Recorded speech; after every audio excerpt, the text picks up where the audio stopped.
Welcome to Control Plus Q, where we discuss economics, finance, and investment from the perspective of high school students.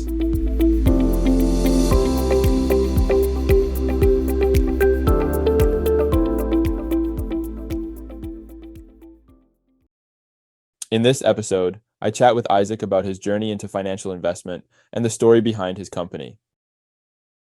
Hi, Isaac. Thank you so much for coming on and talking to me. Sure. Just first off, do you want to kind of introduce yourself, tell me what you do, and everything like that? Yeah. Thanks, Ian, for having me. I know this podcasts are definitely a new thing, so a lot of should be a lot of fun.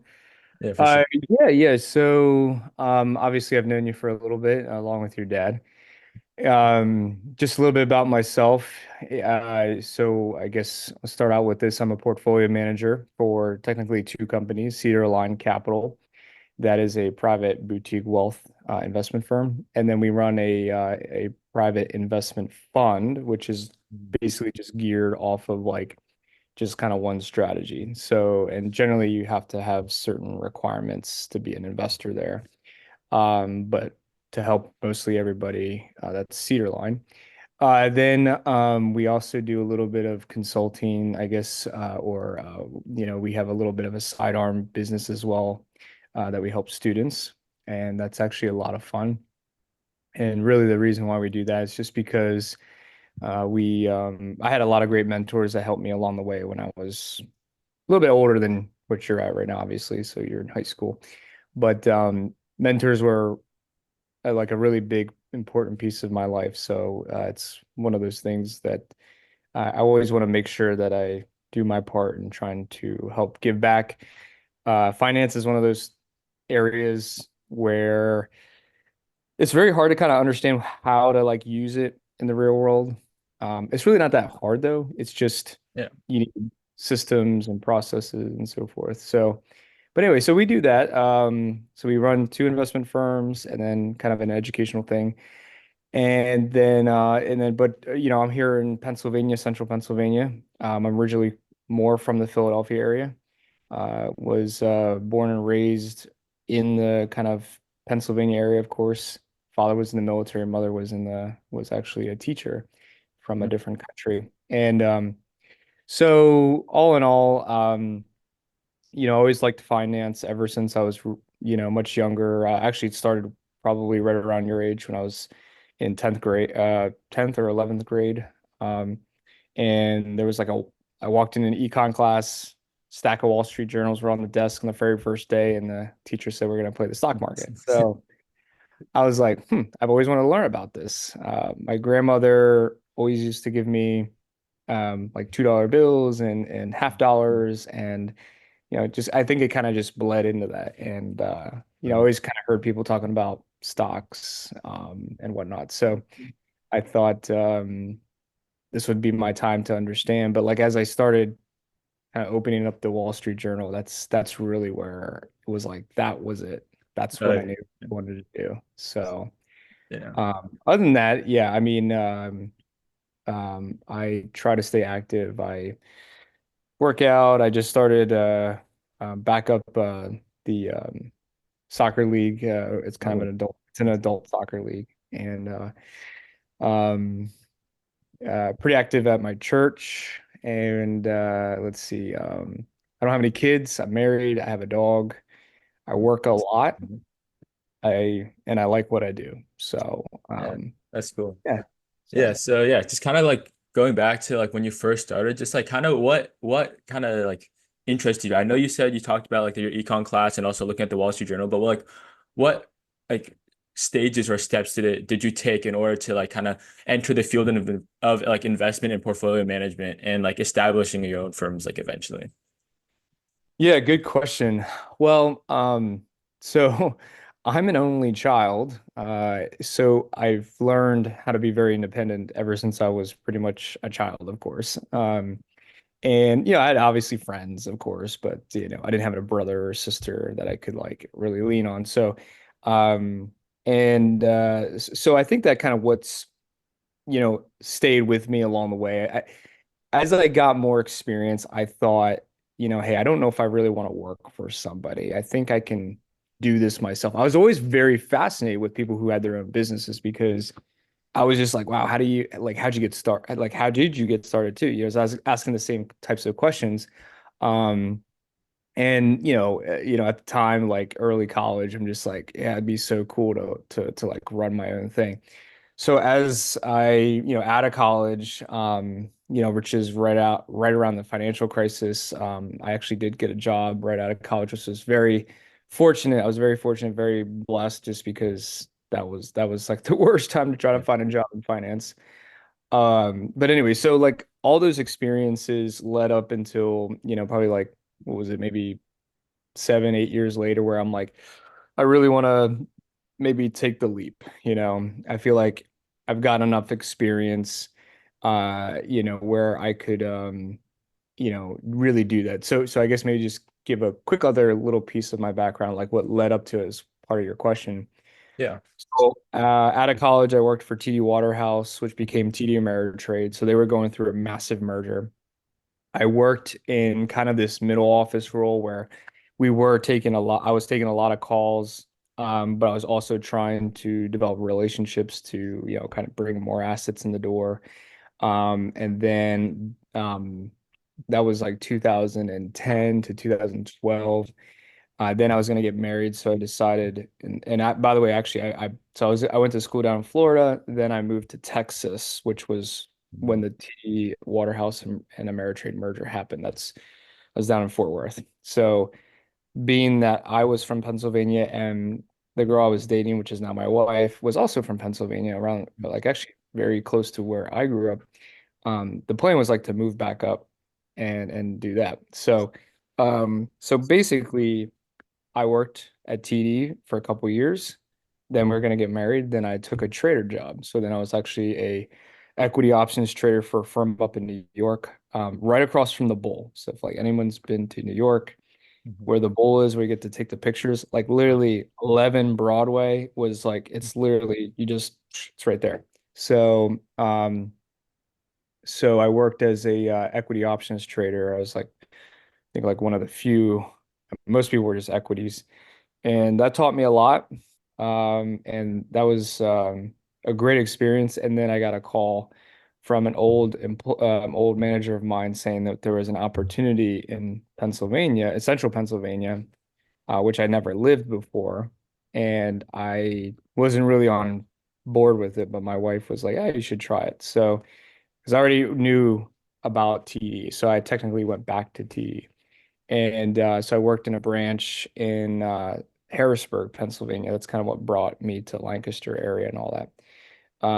But so this was going to be a nice transition because I was actually commuting from Philly to New York, and that just Mhm. was a killer. Plus, a lot of things are changing regulation wise, compliance wise within the industry.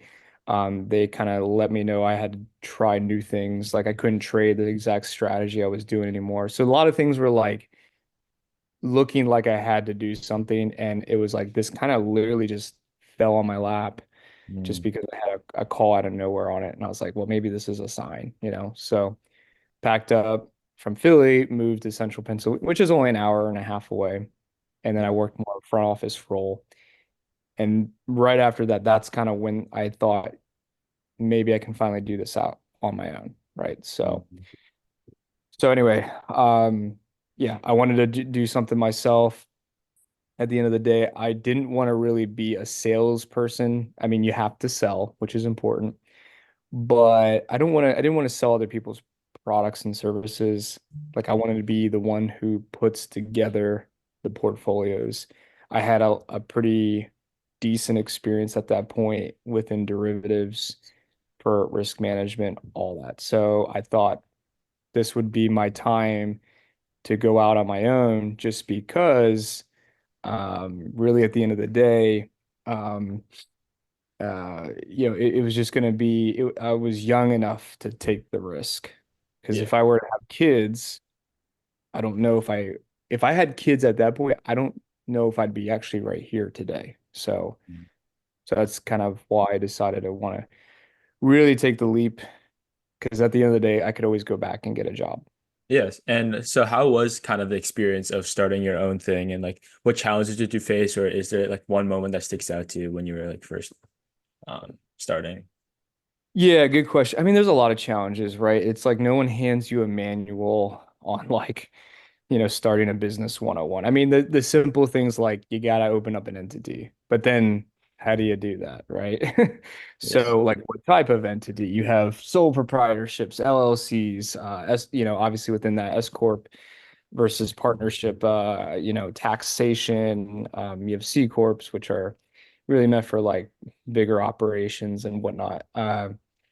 So, being, gosh, I think we started looking at this when I was 25 or 26 years old. I'm 38 now. Um, like just the very beginning of it, it was like, wow, this is kind of a lot. Mm. Um, so it's like the biggest challenges were basically how do you get started? Hmm. Number two, what's the strategy going to be? Um, and then really number three is just all the legal stuff that you have to go through. Yeah. Yeah, so that's like the actually thing that I think people tend to forget about the most. Um, Looking back on it, my experience at TD was probably like hands down was like super, super valuable because even though at the time it was like, it was like it was good, but like, it's like repetitive as bosses, gotta hit goals. Um, I'll tell you this, our one goal at in the office, when I worked in Harrisburg, you had to bring in new money every quarter. You had to bring in like 10 million every quarter. Wow. Like, man, that's a lot of money, right? Uh, it was possible because there was a lot of people opening accounts there. Anyway, so all that like bureaucracy within the corporate setting, um, but looking back, it's like I'm glad I went through like the admin stuff, how to open up account, like forms, compliance. They were really, really strict about compliance, like making sure you're doing your continuing educational credits, making sure you're doing extra training. So like all those things like anti-money laundering and all that type of stuff, those things really, really helped at the time. Didn't really find it to be it just, it's like busy, boring work. But now looking back on it, that stuff comes back forward into your own company now. It's like good thing I paid attention, good thing I took compliance serious. I mean, it's like at TD, they kind of like scared compliance into you because Mm. of like this person got in trouble, and because of that, they got a $5,000 fine. I mean, yeah, it's like, it's not like a slap on the wrist if you like open up a wrong account or say something that you shouldn't have said. So you can't say the G word, which is guarantee, things like that. But anyway, so yeah, the biggest challenges were like at the very beginning, where, how do you start?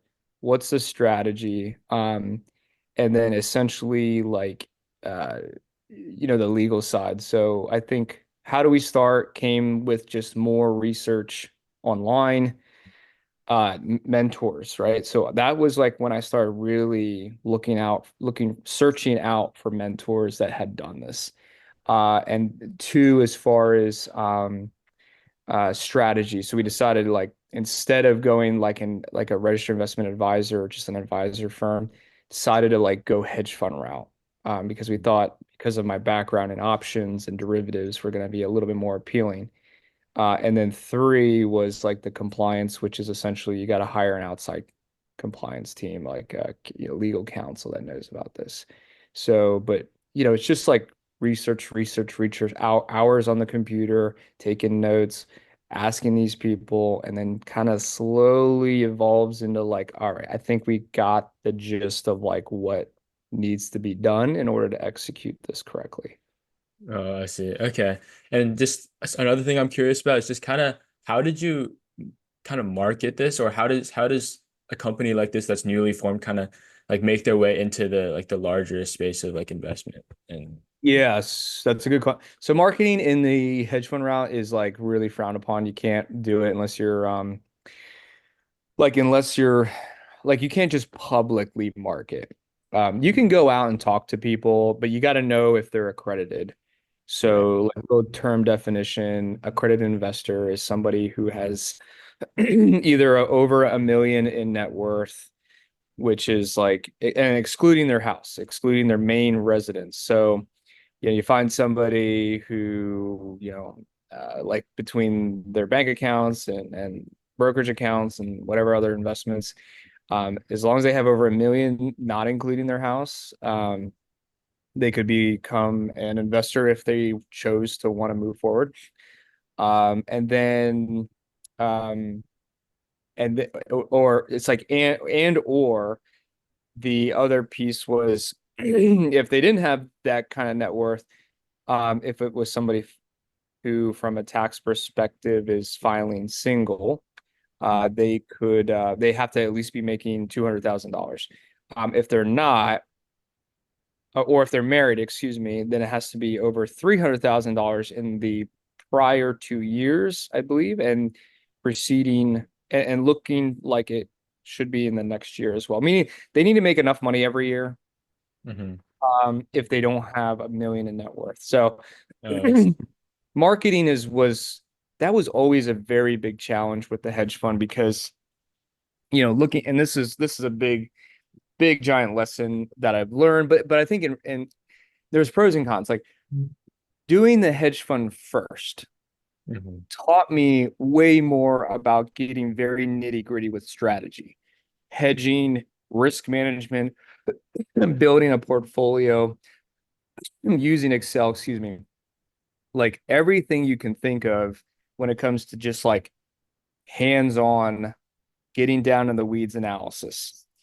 Um, but the flip side was your, your audience or your investor base, potential investor base is very limited.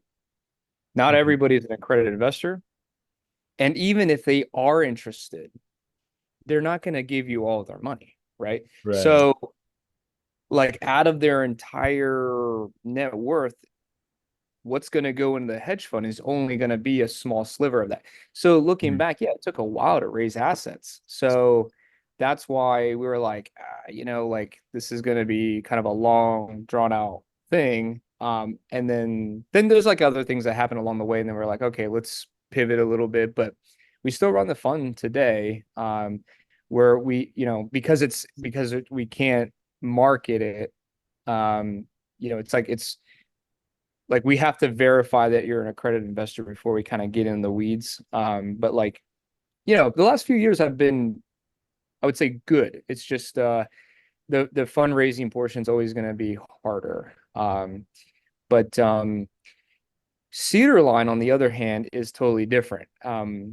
We can market freely and publicly because we are now, quote, registered. A hedge fund, this is going to get probably a little very complicated, but a hedge fund, you can get registered, but then you don't have to. Like as long Mhm. as you have under a certain AUM threshold, assets under management. But if you don't get registered, um, you can't like do like there's some you're just kind of shackled. But then when you register and that's where Cedar Line comes in, we can now help everybody. But it's not a hedge fund, it's just a investment advisory that's kind of more boutique style. Mhm. We can freely market. So I say that Cedar Line was like like it's growing very fast. Right. And it's to the point where I'm getting a little overwhelmed, have a little anxiety. But I guess that's kind of comes with the territory. A hedge fund was always somewhat simple to do because it's one fund. That's it. It was one Right. account, one fund, and you pull multiple investors. And obviously, you got to keep track of investors and so forth. And you have an accounting firm that does some of that. But Cedar Line, now we have gonna be like 62 accounts, 20, I don't know, 25 investors. We started that a year and a half ago, and we were basically our whole thing was we want to incorporate a little bit of like derivatives, a little bit of hedging in Cedarline because markets they can get a bit volatile. So just trying to use my skill sets as best I can. But so marketing was much easier. You can talk to everybody. Kind of at the point where now, like I'm getting referrals. I'm not really marketing a whole lot at all. So, Um, but anyway, so that's a little oh bit of yeah. that. That's pretty cool. Yeah, so just like kind of now, just like now that you're like managing two companies, just like kind of walk me through your day, just kind of what how do you like manage like these two companies and how can you balance your work and your life? Yeah. Yeah. Um, well, yeah, so the first part is walk through the day. Yeah, I get up, I go to bed like around 9:30, but I'm like up around 5:30. And then I'm usually working by like 6:45. No. I like to get started actually at like more like 6:30 or 6:15. Um, it's like I have my days, it's like in different chunks for different things. Like in the beginning, it's like a lot of like right in the morning, like, and I'm very kind of, I'm very like, I just want to make sure I have a nice schedule every single day. I'm very structured Mm. because without structure, um, that's kind of where your mind can go all over the place. So every day, either I have my day already planned out the night before, or if it was like a later night because of a dinner or something, I'll plan it that morning. So I just kind of write out cedar line versus ivy line. And then usually in the morning, I take care of like all the admin stuff that flowed through from the day before or the weekend before. Essentially, it's like right now we're going through the registration process with Texas and Florida. Florida's kind of challenging. I mean, it's like it's like they want everything and there's just a lot of things and then they apparently there's a pretty big lag time. So there's like a lot of compliance, a lot of admin emails, follow-ups, that type of stuff. And then kind of, maybe around like 8 o'clock, I'm doing a little bit on Ivy Line to see if there was any like positions wise. Most of our positions are pretty hard set in stone, so we're not really like changing anything. But we'll definitely take a look at our option positions to see if any of them are set to expire. Um, and then by the time the market opens, that's kind of where things get somewhat distracting because I'm watching everyone's allocations. Obviously, in Cedar Line, we have a number of clients, which obviously you're familiar with. Yeah. But we have a lot of different option positions. So we're trying to do like covered call writing, cash secure put writing, trying to generate some additional yield. So like when the market opens, either we're making adjustments on those or we are just kind of seeing how things transpire. Usually 8:30 in the morning, pretty much Monday through Thursday for sure, and then sometimes Friday. But like there's macro events that come out like GDP and jobs and CPI numbers, PPI numbers, all that. So like when those things come out, I'm watching definitely the market's reactions to see like, does anything need to be done? As far as like any second thoughts on certain positions that we need to like adjust. And usually it's just generally more if we have options on, like, do we need to roll up, out, in time and strike and whatnot. Um, so yeah, like the market opens, this tends to be a little bit more just kind of like sometimes you got to drop what you're doing here and then do that. Then by lunchtime, actually just take my dog for the walk. I need a little decompression after, working like 5 hours already or maybe 6 hours already. And so I'm like, I'm at that point, like I need a little pick me up, go walk around the neighborhood. I Yeah. work from home. Nice Mhm. tax write-off when you do it that way. No need for an office. A lot of our clients are outside, I was gonna say outside the country, outside the state. Um, Massachusetts, of course, mhm. Connecticut. We're getting our first Texas client. Once the registration is finally done, then I can move forward with them. We have Georgia, actually, Virginia. Florida, and we're already maxed out on Florida, so that's why we have to get registered there. So yeah, so it's like nobody's coming to my house or my office. I mean, if I got an Yeah. office, it'd be like a waste of money at this point. Maybe at some point, but I don't know. But anyway, so afternoon comes and it's just kind of like, probably more modeling. If it's like a new client who wants a projections analysis, we're doing that. It's kind of the things that are not super time sensitive. And then generally, I don't know, I'm done by like 5, and whatnot. So, Mm. yeah, it's just kind of like, and then, setting up meetings. Actually, the last 3, 4 weeks, I've been doing a lot of portfolio reviews since it's been mostly about 6 months since I've met with everybody. I talked to Mm. our clients quite a bit throughout that, but as far as like an actual portfolio analysis, we're doing a lot of that. It does take up time too. So that means dinners to, Mm. uh, you know, dinners to sit downs on like, here's where we're at, here's what we need to plan for. So yeah, so that's kind of it throughout the day, and I try to make time for some sort of physical activity as far as like exercise and all that. So Right. Yeah. Yeah. And just kind of like looking at that, just like how do you like manage that work-life balance? Like how do you separate yourself from your work, I guess? Just like I know you have a hard cutoff. I don't know if it's a hard cutoff, but yeah, I know you have a cutoff at like 5, but just like how do you like deal with the stress that I'm assuming you're feeling? yeah, I mean, I don't know if I have necessarily a hard cutoff at 5 when it comes to like if somebody says, "Hey, I got like the other day, I had a call actually almost about a week ago, from somebody down in Florida. Mhm. Now because we're going through the registration process, I told them like, hey, I can't really do anything yet until we're fully registered because, technically we're at 5 clients. So by the way, it just little kind of fun fact, right? If you have an investment advisor, every state except for I think only Texas and Louisiana, I think are the only 2 states where, like in Texas, you can't do any business in Texas. You can't have one client until you register in that state. Mm. All the other 40 other states, you can have at least 5 clients in that state before you register. But the moment you have 6 clients, or if you think you're going to have a 6 client, then you need to register before this 6 client. So, but anyway, so uh, so somebody calls me from Florida and say, hey, da, da, da, and so I told him I can't do anything, but once we're done, I'll, let them know. So like, but that was like in the evening time. So like if somebody comes and says like from a referral basis, hey, I heard, I heard that you do this and do that. Like, yeah, I'll definitely chat with them if I don't have anything planned in that evening.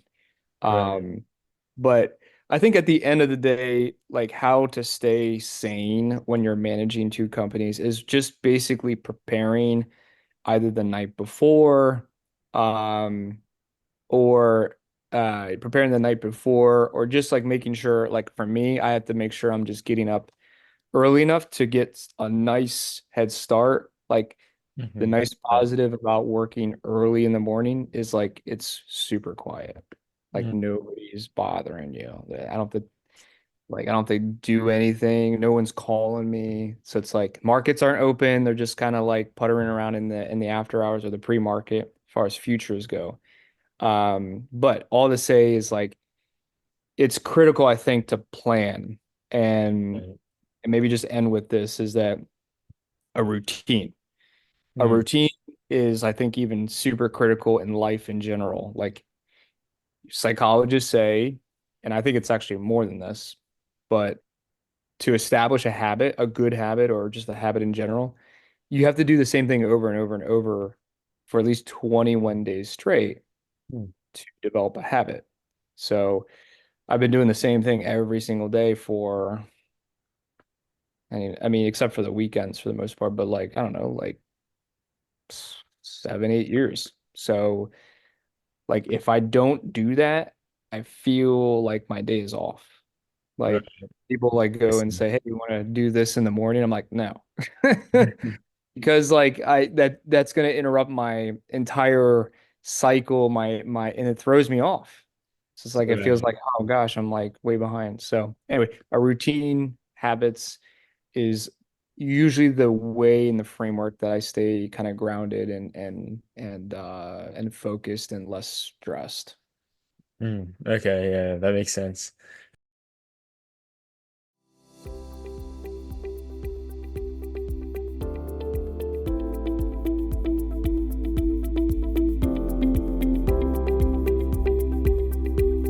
That is all for this episode. Thank you for listening, and I will see you next time.